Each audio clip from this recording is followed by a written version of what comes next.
안녕하세요. 자, 지구과학 태적 구조에 대해서, 태적암에 대해서 공부하겠습니다. 많이 들었으면 죄송하고요. 간단하게 정리해도록 할게요. 자, 태적암은 태적물이 다져지고 굳어지고 만들어진 암석이죠. 그래서 태적물이 먼저 만들어져야 되죠. 그래서 태적물 같은 경우는 우리가 보통 그 지리 시간에도 많이 나오긴 하는데 보통 침식, 운반, 퇴적 작용을 받아가지고 만드는 게 퇴적물. 그래서 이게 다져지고 굳어져 만들어진 암석이 퇴적물이다. 퇴적암이다. 라고 생각하면 됩니다. 그런데 퇴적 같은 경우에는 보통 두 가지 작용이 있습니다. 그래서 이 속성작용을 하는데 이 속성작용은 퇴적물이 쌓인 후 퇴적암이 되기까지의 전체적인 과정을 이야기하는 겁니다. 그래서 이 두 가지로 보통 나눌 수 있는데요. 첫 번째는 다짐작용, 두 번째는 조결작용으로 나눌 수 있습니다. 그 먼저 다짐장을 보면요. 퇴적물이 오랫동안 쌓여서 아랫부분의 퇴적물이 위에 쌓인 퇴적물을 눌리면서 퇴적물 입자 사이의 간격이 좁아져서 치밀하게 다져지는 작용이다. 그래서 밑에 보면은 이 퇴적물이 이렇게 생겼는데 여기도 이제 수많은 공간이 이렇게 많단 말이죠. 그런데 서로 이제 다져져 가지고 압력에 의해서 눌려져서 이렇게 공간이 매우 적게 어, 압착이 되는 거죠. 이걸 바로 이제 다짐 작용이라고 이야기를 할 수 있어요. 그리고 고결 작용은 지하수에 녹아있던 석회 물질이나 규질이나 산화철 등이 어, 이 그나마 쭉 남아있던 공간에 이제 침투를 해가지고 완전히 공간을 없애버리는 공극을 없애버리는 작용이다. 그래서 이걸 고결 물질이라고 하는 거죠. 퇴적물 사이에 침단돼 가지고 퇴적물 입자 사이의 간격을 메우면서 서로 붙여서 굳어지게 하는 작용이다 라고 생각합니다. 그래서 결국에는 퇴적물은 다짐작용, 고결작용 이 속성작용을 거쳐 가지고 단단한 퇴적암이 된다라고 생각하면 됩니다. 당연히 퇴적암이 되면은 밀도는 커지고 간격은 좁아지니까 그 간격인 공급은 줄어들게 되겠죠.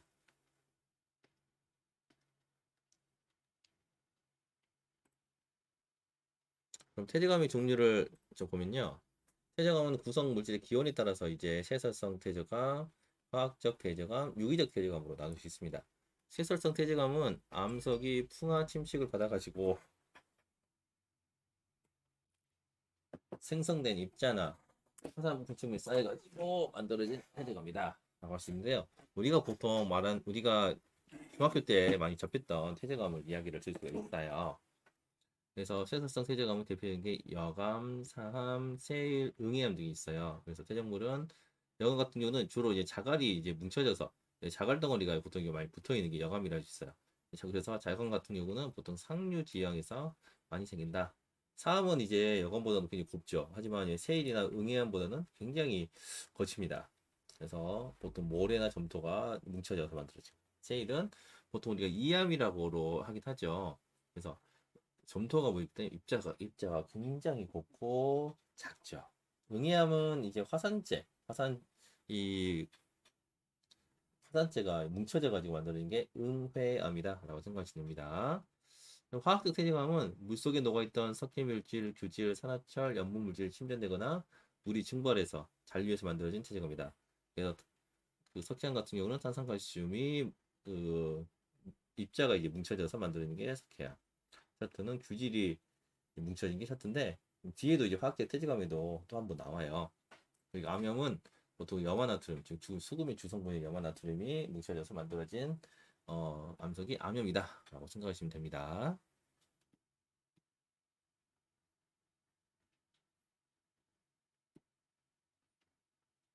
자, 그리고 유기적 퇴직암은요, 생물의 유해나 골격의 일부가 쌓여가지고 만들어진 퇴직암이다. 그래서 식물체는 이제 생물체가 쌓여가지고 뭉쳐져서 만드는 게 석탄. 석회질 생물체가 만들어진 게 이제 석회암인데 보통 조개류가 보통 많이 뭉쳐졌다고 생각하면 됩니다. 그리고 셔트는 규질 생물체인데 보통 이제 이것이 이제 그 토양으로 바뀌면요. 이름하여 규조토라고 하는 물질도 이제 바뀐다라고 할 수 있습니다.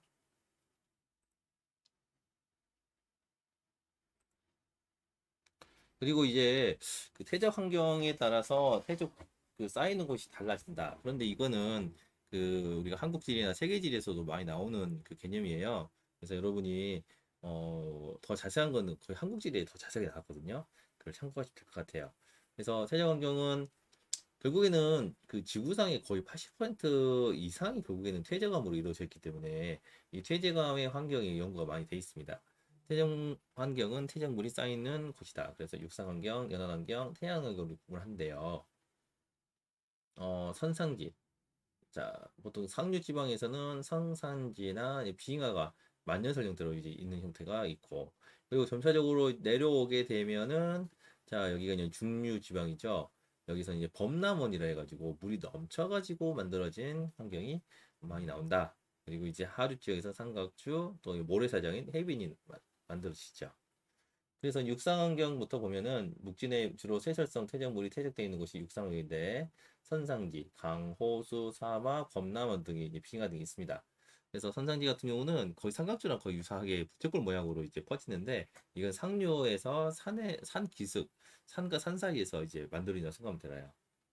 그 연안 환경, 이제 바다의 연안 요소 환경은 육상 환경하고 해양 환경이 같이 사이에 있다. 그래서 그 삼각주가 있는 삼각주는 부채꼴 모양으로 이렇게 퍼지는 걸 말해요. 그래서 보통 가장 유명한 게 이집트 삼각주, 이집트 삼각주 이걸 쓸 수 있고요. 헤비는 모래사장으로 생각하면 돼요.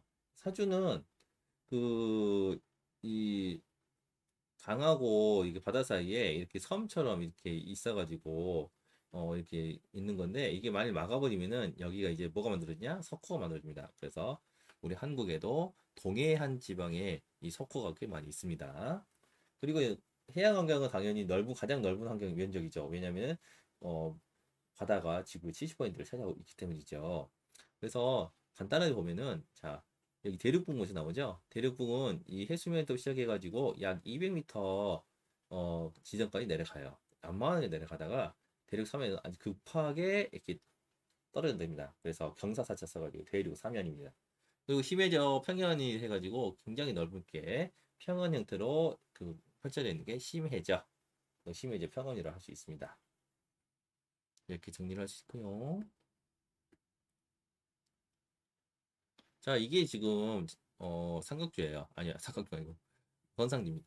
여기 보면은 이 이쪽 보면은 이쪽에 이제 작은 이 하천 같은 게 있거든요. 이 하천에서 떠올려오는 그 물질들이 모여가지고 이렇게 산과 산 사이에서 부츠골 모양으로 생기는 게 여기도 마찬가지죠. 여기도 그렇고 여기 지금 어딘지 모르겠는데 지금 엄청 멋있네요. 한국에서는 그 삼각주가 아니 선상지가 만들어진 곳이 북한에 있는 지역 일부 지역밖에 없었어요. 여기 진짜 한 지역에서 4개의 선상지가 만들어지는 정말 장관입니다. 그리고 범람원인데요. 범람원은 날강을 생각하면 날강 우리가 하천을 생각합니다. 하천이 이렇게 있는데 하천에 이제 물이 그 홍수가 나가지고 이게 범람하게 되죠. 그러면 이게 여러 가지 유기 입자들과 함께 넘치게 돼요. 그러면은 이제 결국에는 물은 빠지게 되겠죠. 물 빠지게 되고 여기에 이제 그 뒤쪽에 습지가 만들어요. 그래서 배후 습지 그리고 자연적인 제방이 만들어지죠. 왜냐면은 토양도 같이 넘어왔기 때문에 토양이 쌓여가지고 자연재방을 만들죠. 그래서 굉장히 여기서 이제 만들어지는 평연이 바로 이거요 충적지라고 이야기를 할 수가 있습니다. 자 그리고 이제 여러분 지금 사진을 보고 있는데 여기 어디냐면 바로 나일강 삼각지예요. 나일강 삼각지. 근데 이제 보통 여기 그 유명한 도시인 뭐 카이로 뭐 알렉산드리아 하여튼 굉장히 넓은 도시가 있습니다. 이렇게 부츠골 모양으로 있어요. 그래서 여기는 이 지중해가 있죠. 지중해 면해 가지고 이렇게 하류 지역에 삼각주가 있고요. 우리 한국에서 낙동강에도 삼각주가 있죠. 그래서 그 대표적인 도시가 바로 김해평야 있잖아요.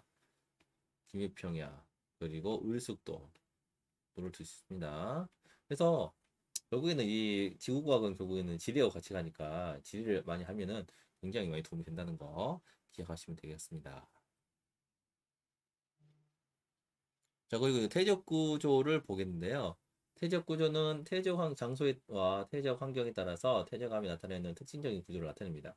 그래서 퇴적 당시의 환경을 추정하거나 지층의 상하 관계를 밝히는 데 이용되는데 네 가지가 나옵니다. 첫 번째는 사층리인데 사층리는 말 그대로 층리가 기울어져 있어요. 기울어져 사자죠. 그래서 이 모양으로 이렇게 물결 모양으로 되어 있는 거 보이죠? 그래서 물이나 바람의 방향이 자주 변하는 환경에서 층리가 기울어진 상태다. 그래서 보통은 사막이나 하천에서 많이 만들어지고요. 사실 뭐 하천이 아니더라도 옛날에 그 엄청난 사층리가 발견된 것이 있는데 그 뒤에 볼 수 있습니다. 과거에 물이 흘렀던 방향이나 바람이 불었던 방향을 알 수가 있어요. 형성 과정은 자 바람도 바람이 불어가지고 불거나 아니면 물이 불면은 이런 식으로 기울어진 층리가 나타난다. 그래서 이렇게 나타나는 걸 보면은 아 이게 물과 바람이 오른쪽으로 갔구나 하는 것을 알 수가 있는 거죠. 여기는 그냥 층리고 여기는 사층리 이렇게 되는 거죠. 점이층리는 그 우리가 보통 물결이 이제 그 입자를 이제 쓸려 나갈 때 가장 무거운 입자부터 이 밑에서 쌓이고 가장 고온 입자들이 가장 위에 쌓이는 그 원리를 이용한 겁니다. 그래서 한 지층 내에 위로 갈수록 입자의 크기가 작아지는 퇴적 구조다. 그래서 퇴적 환경은 보통 심해져 또는 시심이 깊은 호수에서 많이 만들어집니다. 그래서 이 저탕류라고 하는 그 물결의 흐름에 의해서 형성된다고 하는데요.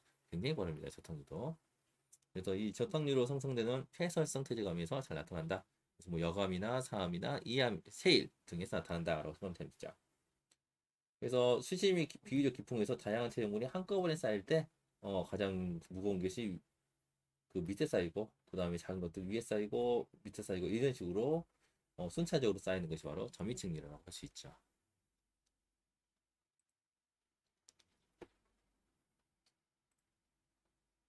자 그리고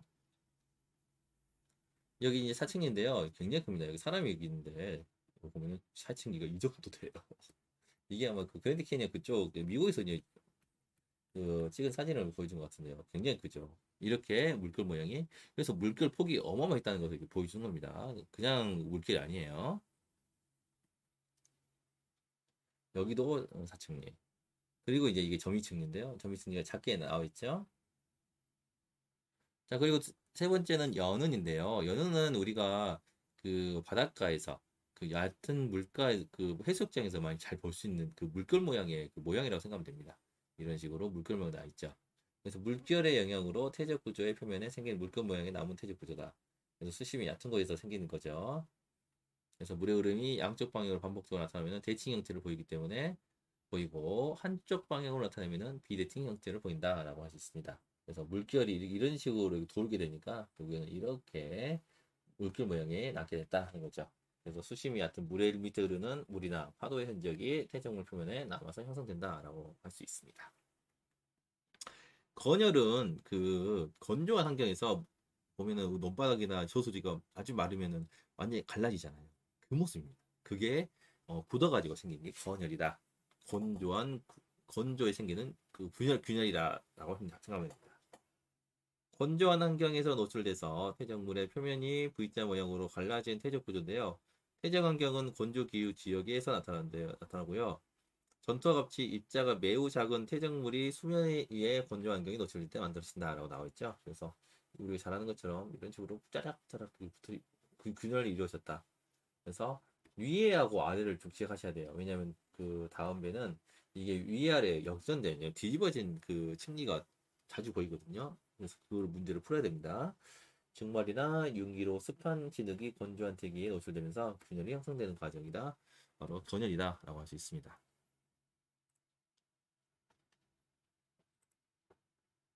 그래서 이게 바로 연은이죠. 네, 이렇게 물결만 같은 게 연은. 그리고 이게 건열. 다 갈라드는데 거기 완전 이제 그 입자들이 들어가가지고 완전 굳어진 게 건열이라고 할 수 있습니다.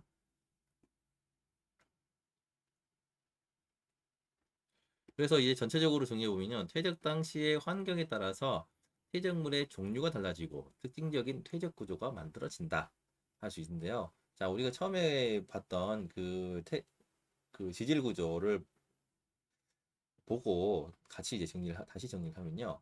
산상지나 빙하에서는 어차피 여기서는 이제 상류 지방이고 그 바위들이 많기 때문에 여감이 형성되고요.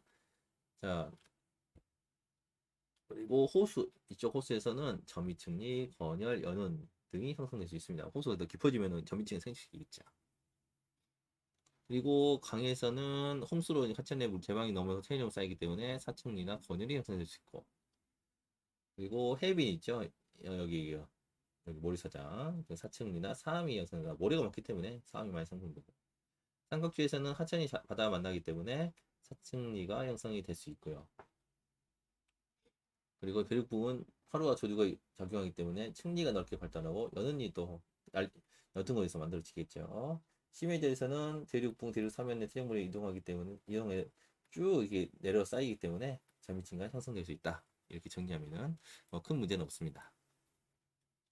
그리고 이제 우리나라의 태적 구조인데요. 제가 이제 다시 정리해 줄게요. 하나하나 이제 어디 뭐 경기도 화성 시야호 뭐 구문소 여기가 어떻게 생겼느냐 이거를 이제 하나씩 정리를 할 필요가 있습니다. 그래서 시화 같은 경우는 일단 공룡 화석이 발견됩니다. 아 그럼 어디다? 중성대 백악기 화석이다. 당시 그때도 호수였고 지금도 호수. 그래서 여감 4층이 이제 생성됐다. 여기에 이제 2번하고 3번이 이제 강원도 지역이잖아요. 여기는 이제 보통 이제 석회암지대라고 생각하면 됩니다. 세일하고 석회암이 많이 나고 고성대 참외충 화석이 일어나 발견돼. 아 그러면은 고성대 초기 지역이고 태생 환경은 바다였다. 3인칭이 바다에 사니까요. 그 마이산이라고 있어요. 거기서 이제 타폰이라 해가지고 우리 책에 나왔지만은 그 구멍이 뚫려 있는 바위를 이제 볼 수 있는데요.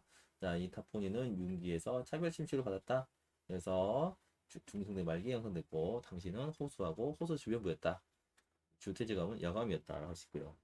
여기서는요, 덕명유해에서는요, 그 화석은 발견되지 않지만 발자국 화석들이 발견됩니다.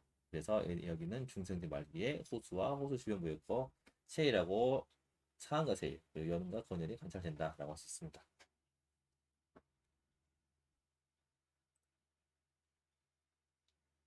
그리고 강원도 석회암지대는 여기 아까 얘기했죠? 고생대 석회암지대이기 때문에 여기서는 이제 석회동굴이 고시동굴 같은 석회동굴이 있고 종류석, 석순, 석주가 발견됩니다. 그리고 화성지는 고생대다. 그리고 채석강에서는요 한번 가보세요. 진짜 멋있습니다. 여기도. 중생대 말기에 호수 지역이었고 여감 사암 지역이었어요. 그래서 연은 층리 단층 스포 지역이고요. 여기가 이제 바다 면하고 있기 때문에 해식절벽, 해식동굴 즉 이렇게 이렇게 바위가 있으면은 이 파도가 와가지고 이게 많이 깎아가지고 결국에는 이렇게 안쪽으로 깎여 버린 동굴 바로 해식 동굴입니다. 그리고 제주도 같은 경우는 이제 그 수성화성 활동지에 해가지고 응해암 즉 하산재가 많이 쌓였다. 이거는 신생계 말기에 형성이 됐다 하는 거죠. 여기서는 층리와 화산화 때문에 퇴적층이 눌린 구조가 관찰되고요. 또 제주도 서귀포도 어차피 뭐 신생대 지역이죠. 그 시기죠. 바다였고 상암과 색이 발견되고 사층리가 발견된다. 그리고 조개나 산호화석이 발견된다. 이렇게 이야기를 할 수가 있습니다. 그래서 이거는 이제 제가 다시 하나하나씩 그 PPT로 정리해서 다시 정리를 올려드릴게요. 자, 여기까지 하도록 하겠습니다. 감사합니다.